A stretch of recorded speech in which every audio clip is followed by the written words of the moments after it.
The mission statement for this morning's guest should be everyone's mission statement. Find out who he is and what it's all about. Coming up next on Carolina People.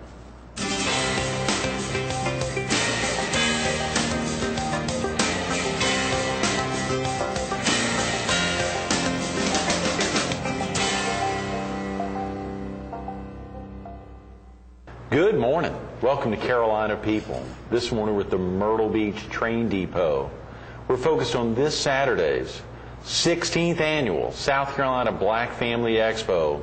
And we're visiting with the co-founder and creator of the Expo, Larry Smith. Good morning, Larry. Good morning, Greg. How good seeing you again. Thank you so much for coming in. I think this is your third or fourth appearance. Third or fourth time, yeah. Highlighting the Black Family Expo. Of course, we were back, I remember, a couple of years ago in the studio there at Fox. I think one time we may have even filmed in Florence together. But surely down to the beach a couple times. I think every time it's been you coming down, even though we've tried to get together.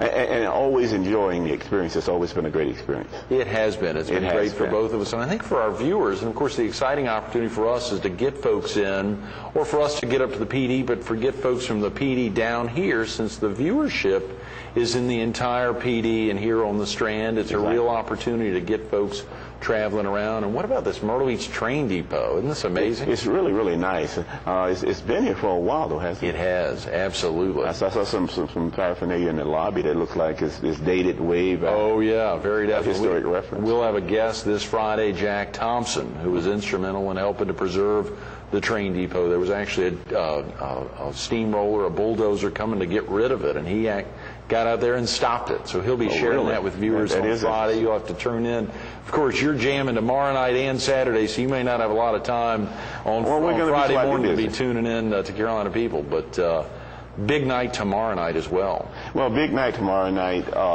We are hosting our Honoring Our Elders program at the Shriner Center in Florence. The Honor Our Elders program is a spin-off of what we did last year, which was our Roast and Toast. Our Roast and Toast, we honored African Americans of achievement for their achievements in our community for the last couple of years. The first year was James Byrd of Curtis Mathis, and the second year it was Dr. William P. Diggs, who's the pastor of Trinity Baptist Church in Florence. This year we've decided to extend that to 11 people. One from each county that we serve as a newspaper in the Eastern South Carolina market. For instance, in this market we're honoring James Frazier as one of those people. We wanted to honor people who had not gotten publicity, who have not gotten the limelight, but who have done great things in our community. So we're reaching out to those people in the community, and we're going to have them in for a dinner. We're going to give them an award, and we're going to do a video presentation talking about the life things that they've accomplished in their life. Of each of the 11? Of each of the 11, yes. That is tremendous. And then we're going to honor as well African American Business Persons of the Year in the PD area and the Grand Strand area. Those people are Ann King, Black Businesswoman of the Year, Irby Wilson, Black Businessman of the Year, and we're also giving a Native Son Award to Darren Thomas, who owns Black Pages and similar expos to the one that we have, but he owns them in 12 different states. Is that right? Yes. Wow. And he's a native of Florence, South Carolina. I didn't know that. And so we're honoring people who we believe don't get the recognition that they deserve. That's tremendous. And we're going to do this again tomorrow night at the Shriner Center, starting at 6:30 and running until about 9 or 10 that night. You still have a few tickets available for that? We still have a few tickets. Tickets are $25 per person. We try to make it as affordable as possible for people. They can call 843-667-1818.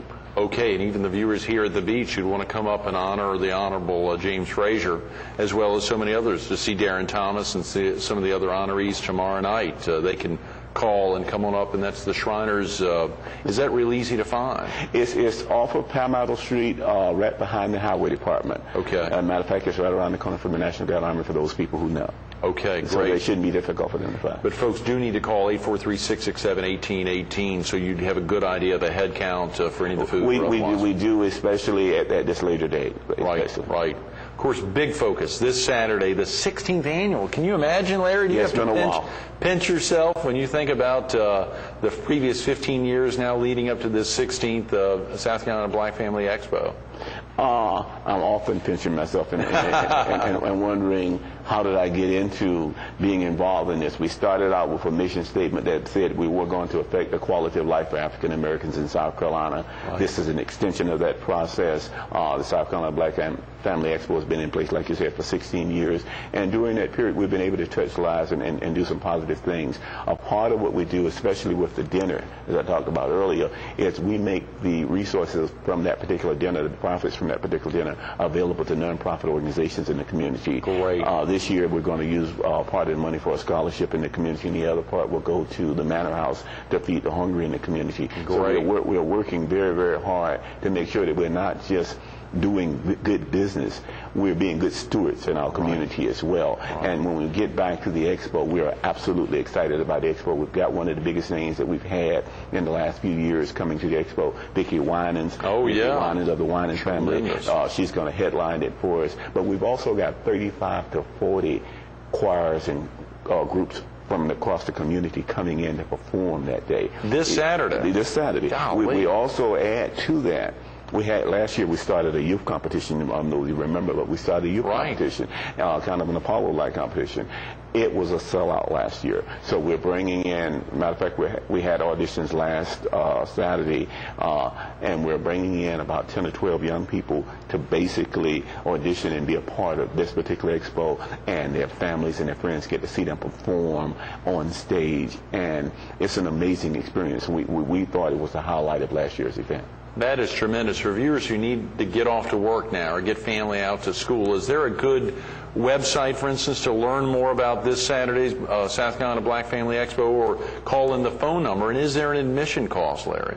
Well, for the expo itself, it's $5 in advance, $7 on the day of, and $3 for groups of 10 or more. Okay, it's great. Also, you can also call us at 843, again, 667-1818, or you can visit us on the online at scblackfamilyexpo.com. Okay. And you can find out all the things that are going on that particular day. You can also get a timetable as to how those things are going to be happening during the day. 10 a to 6 p at the Florence City County Civic Center. Yeah. Now, the expo itself is held at the Civic Center, and it would be held from 10 to 6. We're imagining that Vicki Winans will be coming on somewhere between 3:30 and 4 o'clock. Great, fantastic. I'm sure a lot of folks will be out just to see her. Well, we've tried to make it as affordable as possible, Greg, and I think we've done that. When you can bring a national celebrity in and only charge $5, we're getting calls in the office for the last few weeks. People are saying, now what's the additional cost for Vicki Winans? We're like, well, there is no additional cost. It's all a part of one show, and they go, really? I can see Vicki Winans for $5. Say, no, actually, if you bring 9 other people, you can see it for $3.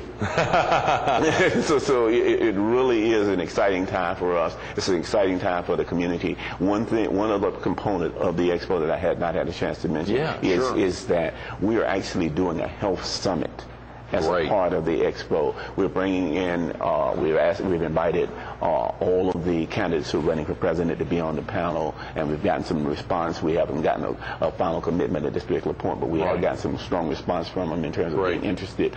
And we invited the congressmen from this particular area, both Spratt and Congressman Clyburn, to participate in this particular piece. And we've got community leaders and healthcare experts. I don't know whether you're familiar with Dr. Thaddeus Bell. He's out of the Medical University of Charleston. He was actually head of diversity at the Medical University of Charleston, and I talked to him last night. He's in Hawaii, and he's coming back specifically to moderate this particular event. Tremendous. And he is a healthcare. He does a program called Closing the Gap in Healthcare, and so he's going to basically, and he does this on video almost on a daily basis, and he's going to facilitate the town meeting and health summit, and he's also going to do workshops on health issues as they relate to African Americans.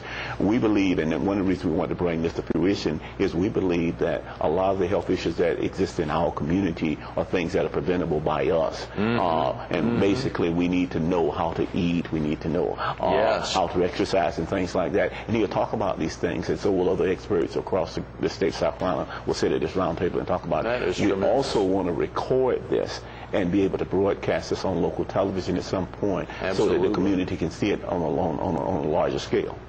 Of course, the incidence of heart disease and stroke very high in the African American community, much higher. Diabetes very high. Real needs there, and a lot of folks in Charleston, including Dr. Thaddeus Bell. I know we think of Dan Lackland, who's a superstar and the president of the Mid-Atlantic affiliate of the American Heart Association, who's very focused on the high incidence of heart disease and stroke in the African American community. There are a lot of folks.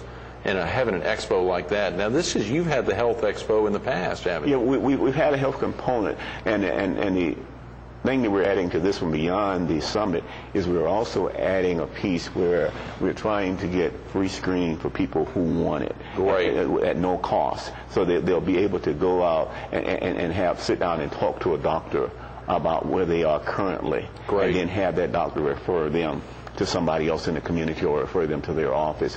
We've got hospitals who are participating in this particular plan because we believe that it's important that we get ahead of this situation in our community. But other than education, I think healthcare is one of the single most important issues in our community. Larry, are you a Palmetto State native? I am. I'm a native, actually born and raised in Columbia, South Carolina. Moved to the PD in eastern South Carolina about 20 years ago this year. That's right. And it seems like I've been here forever. And I keep saying I want to move back to Columbia, but it's become home. Your children were raised in the PD then? My children were raised in the PD. My children moved here when they were about 3 or 4, and now they're grown. Yeah. As a matter of fact, I saw one's in Florence and one's in Columbia now. One's in Florence, one's in Columbia. Remember, I was here before. We talked about my granddaughter. Oh yes, and 2 or so now. Now she's 4. She come on! She was 4 Tuesday, and she's a handful. That's right. We did talk about your Kayla. Kayla. That's exactly right. But now Kayla has a sister, Kalia, and Kalia's right about 6 weeks old. Congratulations. What's that like being a granddad? It's another planet. Of 2 now, yeah. Obviously, it's another planet. Like I give you a classic example, Greg. I'm in production. I actually do the physical production for the newspaper every week, and I start on Tuesday, and it's usually about a 2-day process. Yeah. And Kayla's birthday was on Tuesday. And I literally stopped everything I was doing and took Kayla to the park because we had a birthday party a few days before for her. And I took her to the park and hung out with her for about 3 hours. No.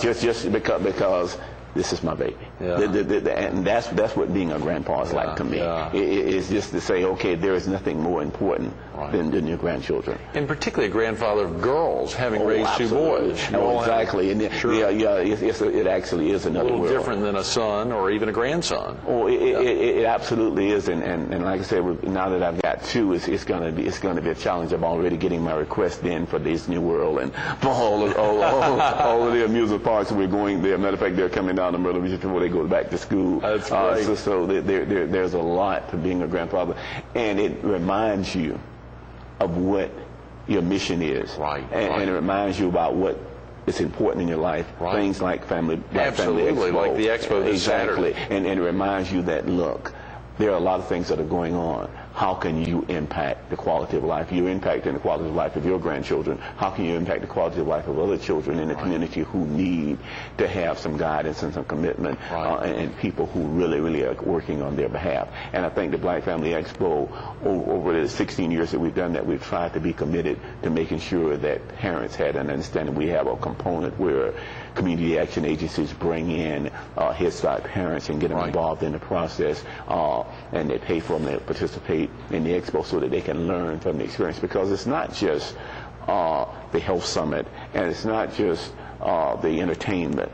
There are vendors from all walks of life, whether they're people who are selling merchandise, there are people who are talking about issues that are important to us, whether they're education issues, whether they're consumer issues. A part of this expo and a part of all of our expos has always been our financial literacy piece. Oh yeah, I saw pictures of that online. Great shots of that. And we're working on that financial literacy piece. On this Saturday, we want to sit people down and have them understand from experts how to either repair their credit, how to grow their credit, how to make sure they're getting the best credit rates that they can when they're going out to buy goods or services. And we can only do that because we are involved with banks and other organizations in the community who are working to do that for us. And so again, on this Saturday, we will talk about that in workshops, in 2 or 3 workshops. We have a financial literacy piece that'll be a part of our brochure that we'll be giving out at the Expo. That is invaluable. And because we believe that it's not just about the entertainment. Right. We should